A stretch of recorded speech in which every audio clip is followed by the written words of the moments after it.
matelas des réveils en beauté. Qu'est-ce que tu vas bien? Qu'est-ce que tu fais quoi? Tu fais quoi? Mère Reno, mère Reno, mère Reno. Qu'est-ce qu'il y a? T'es là? Ah, d'accord. Bon, est-ce que j'ai bien simulé le malaise? Non? Bon, c'est pas grave. Allez, nous nous retrouvons dans ce vlog. On va se mettre sur l'AM6 en Malaisie. Hein.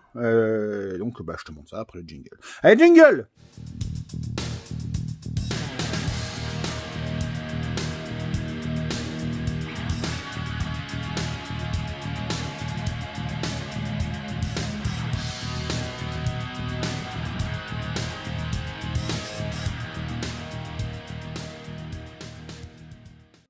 Alors, de l'huile de boîte pour le moteur AM6 qu'on est en train de faire. Hein. De l'huile de boîte pour la générique qu'on va faire après. Une cage à aiguille pour la AM6 qu'on est en train de faire. Un carburateur de 19 mm pour le moteur de Jorian. Hein, bah, il faut suivre. Hein. Ça, c'est des gicleurs pour le moteur de Jorian. Tu m'excuses, je sniffe un peu, j'irai m'essuyer le nez après. Hein, me moucher si tu veux. Une pompe à eau de marque adaptable.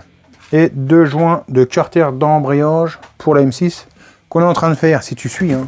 Il faut suivre aussi quand même, les gars. Alors, mon petit Toto, regarde, le carter, le semi. Alors, ici à l'intérieur, il faut qu'on sorte la cage à aiguille. Hein. Tu la vois ou tu ne la vois pas. Ici, il y a une cage à aiguille qui est morte. Et donc, j'ai déjà mis l'arrache à inertie, j'ai déjà arraché, donc tu l'imagines bien, ça fonctionne pas. Hein. L'arrache à inertie, qu'est-ce que c'est? Tu vois, c'est ça.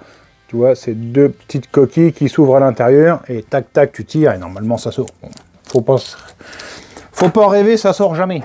Première étape, on va prendre une clé de 14. Magie. Et on va desserrer. Rapidité. Sauter le joint spi. Tournevis.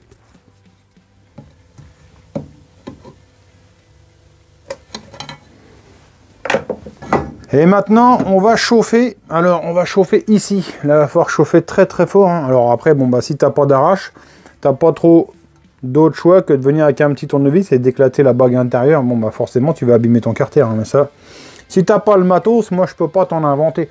Après, effectivement, si tu veux, tu peux prendre un écrou, meuler autour, le rentrer dedans, le souder et puis avec une vis, hein, tu tires dessus. Hein. Ça, c'est une technique qui est possible. Ça chauffe tout seul, c'est automatisé. Il faut chauffer jusque quand? Jusqu'à qu'est-ce que ça fume. Presque avec un deuxième parce que j'ai plus trop de gaz. Je commence à voir l'huile qui commence à mousser, donc là c'est qu'il doit se passer quelque chose.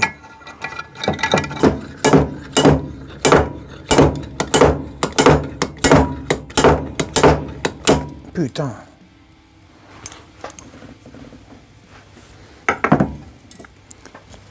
Il y a toutes les aiguilles qui se bordent, mais il n'y a rien qui vient. On commence, on remonte, puis on va chauffer jusqu'à ce que la luie fonde. 2 hours later.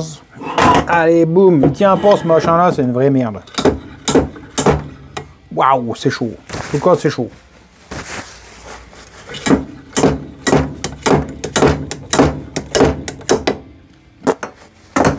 Baiser. C'est quoi? Je vais essayer de rentrer celui-là au marteau. Puis on verra bien. Parce qu'il y a des fois, bah, t'as pas le choix que du taper dans sa tronche.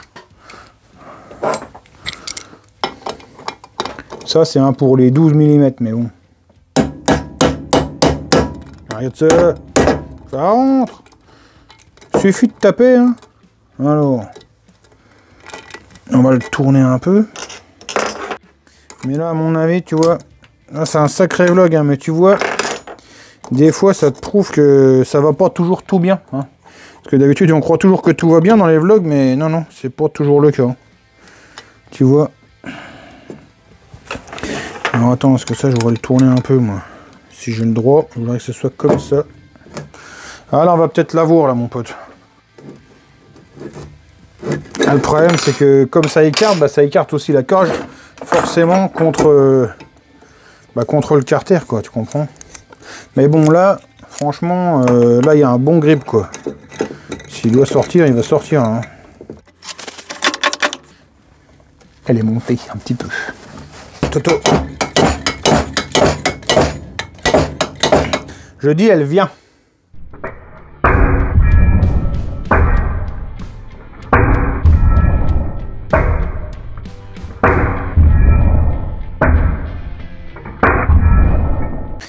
Voilà, on l'a eu ce petit Toto. Regarde, encore toutes les aiguilles dans le fond.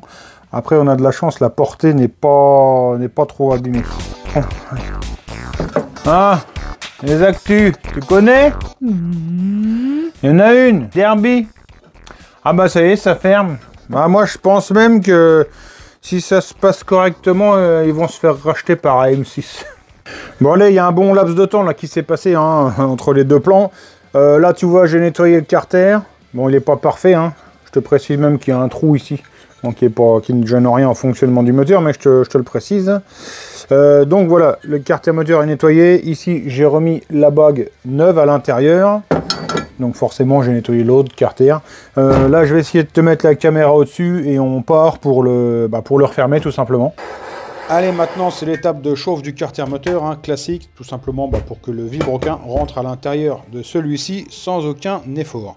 Voilà, tu le vois, c'est chose faite. À présent, ici, je t'ai passé tout le montage de la boîte. Hein. Je l'avais filmé, mais simplement pour écourter le vlog, parce que tu vas voir que ça s'est pas passé comme prévu. Là, c'est juste l'étape de mise de la pâte à joint. Et donc après, on va le refermer. Et c'est là que les soucis arrivent.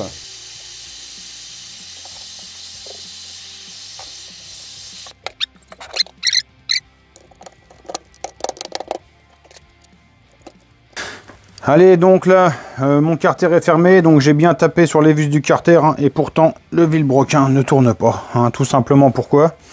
Eh bien, parce que il suffit que tu aies des carters où l'usinage soit un peu léger sur l'enfoncement du roulement, que le roulement soit, lui, un peu gros, et surtout, regarde, que tu aies un vilebrequin avec un jeu latéral de bielle de presque 2 mm bientôt, pour que ça ne tourne pas. Donc, ça veut dire que là, il faut que je redémonte, pour resserrer un petit peu ici à la presse les masses, hein, pour réduire le jeu. Hein. Bon, ça, c'est pas un problème de réduire le jeu. Après, certainement, ça va vouloir dire de refaire tourner le vilebrequin rond, comme je l'ai déjà fait une fois. Et surtout, de nettoyer toute la pâte à joint et de recommencer tout le remontage. Donc, un redémontage et un remontage. À tourne. À tourne plus. Bon voilà les amis, tu vois, hein, l'atelier comme tu ne le vois pas souvent, tout simplement pourquoi? Parce que ça se passe très mal. Hein.